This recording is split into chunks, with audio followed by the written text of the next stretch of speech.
सुभाष के वीडियो।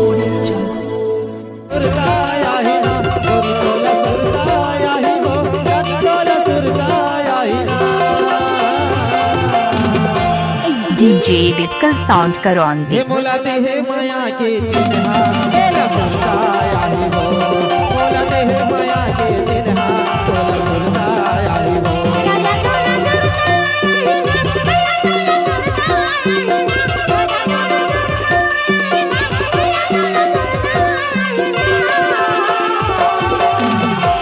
ऐसे हे मोलाते हे माया के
मोलाते हे माया के चिन्हा तोला सुरता आई हो, मोलाते हे माया के चिन्हा तोला सुरता आई हो।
हे मोलाते हे माया के चिन्हा तोला सुरता आई हो, मोलाते हे माया के चिन्हा तोला सुरता आई हो।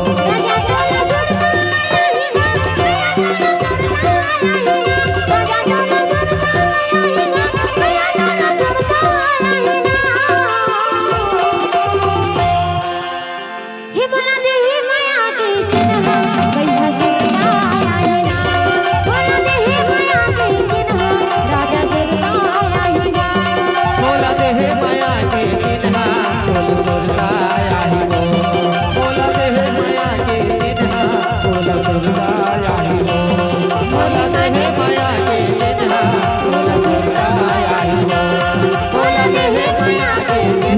साउंड करौंदी आपका हार्दिक स्वागत करता है।